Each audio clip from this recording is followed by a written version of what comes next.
हरे कृष्णा राधे राधे। श्री ओम नमो भगवते वासुदेवाय। आइए सुने वैशाख स्नान करने वाली बंदरिया की कहानी। एक राजा था। वह वैशाख मास में प्रतिदिन ब्रह्म मुहूर्त में उठकर गंगा जी में स्नान करता था। राजा का आदेश था, मुझसे पहले गंगा जी में कोई भी स्नान नहीं करेगा। राजा जब भी गंगा जी में स्नान करने जाता, उसे शांत जल हिलता हुआ हलचल युक्त दिखाई देता। तो राजा को संदेह होता कि निश्चय ही मुझसे पहले रोज कोई गंगा जी में स्नान करता है। अतः राजा ने नदी के तट पर पहरेदार बिठा दिए। गंगा जी के तट पर एक पेड़ था, उस पर एक बंदरिया रहती थी।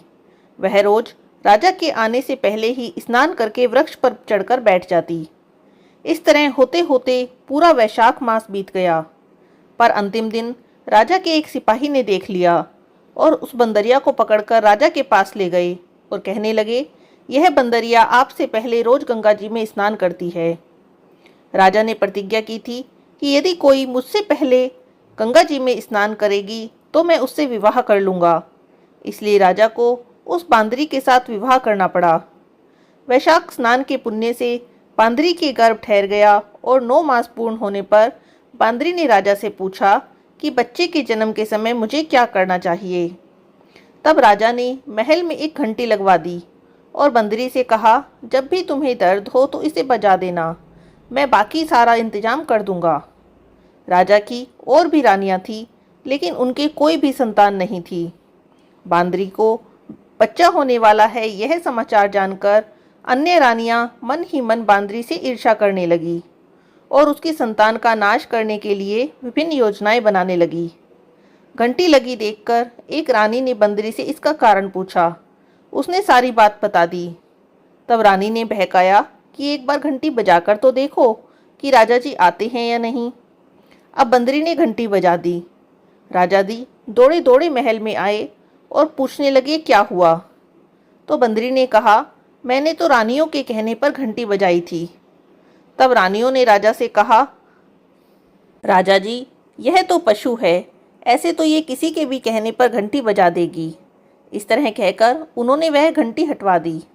कुछ दिनों बाद बंदरी के शिशु जन्म का समय आया तो उसने अन्य रानियों से पूछा, मैं क्या करूं। तब रानियों ने कहा, तुम आंख पर पट्टी बांधकर सो जाओ। बंदरी के वैशाख मास के स्नान के पुण्य से एक सुंदर पुत्र हुआ।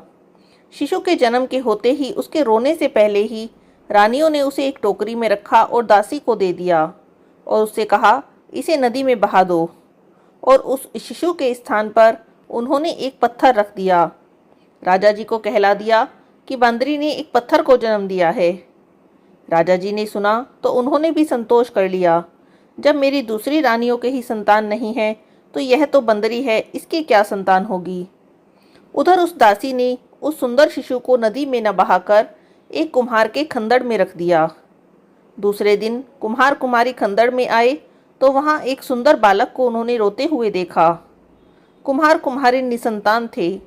उन्होंने उस शिशु को अपने लिए भगवान की भेजी भेंट माना और बड़े प्रेम से उस शिशु का पालन पोषण करने लगे।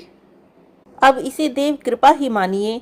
थोड़ा बड़ा होने पर बालक को यह ज्ञात हो गया कि वह रानी बंदरी का पुत्र है जिसे रानियों ने मरवाना चाहा था।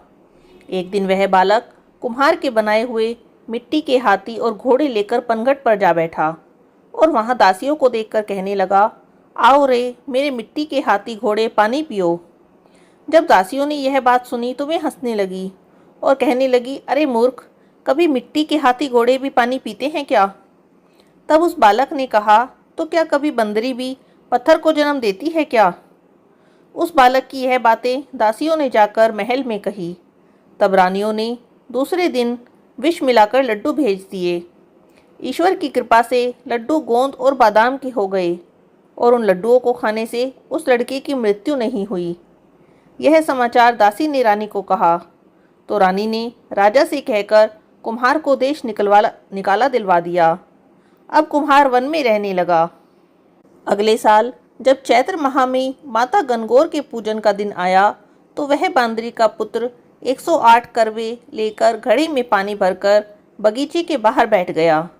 वहाँ पर बहुत सारी लड़कियाँ गणगौर बनाने के लिए मिट्टी लेने आई और बगीचे में खेलने और कूदने लगी।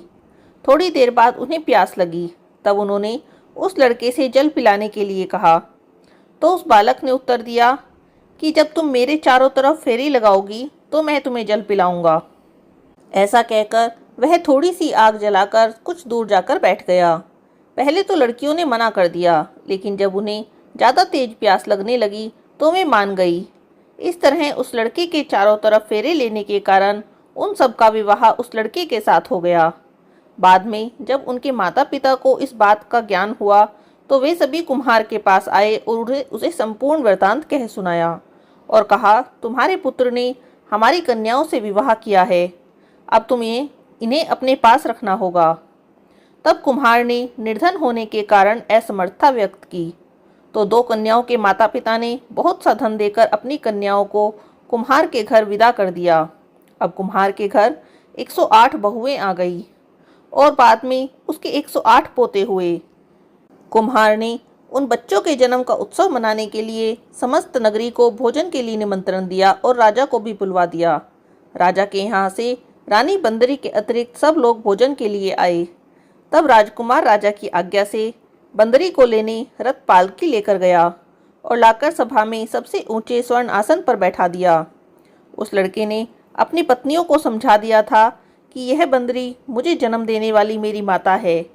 अब एक एक बहू बंदरी के चरण स्पर्श करती गई और एक एक सोने का सिक्का और पोते को गोद में देती गई।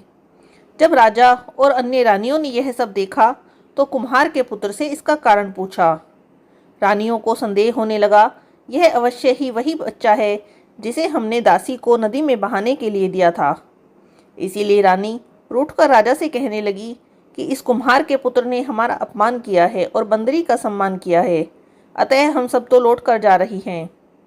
इधर राजा को भी अपने पुत्र के जन्म का संपूर्ण रहस्य ज्ञात हो गया था, इसीलिए उसने उन रानियों को देश निकाला दे दिया और अपनी सभी पुत्र वधुओं और पोतरों को लेकर महल में आ गया। अब उस लड़के का राजकुमार के रूप में राजतिलक हुआ। जिन्होंने राजकुमार का पालन पोषण किया था उन कुम्हार कुम्हारिन को भी महल में रहने के लिए निवेदन किया गया, परंतु वह नहीं माने। तब राजा ने उन्हें ढेर सा धन देकर विदा कर दिया। वैशाख स्नान का इतना महत्व है तो सबको वैशाख स्नान करना ही चाहिए। उस बंदरी ने वैशाख स्नान किया तो उसे राजा का राज्य, पुत्र, बहुएं प्राप्त हुई। ईश्वर जैसे बंदरी को पुण्य मिला, उसी तरह वैशाख स्नान करने वाले सभी को पुण्य देना। हरे कृष्णा, राधे राधे।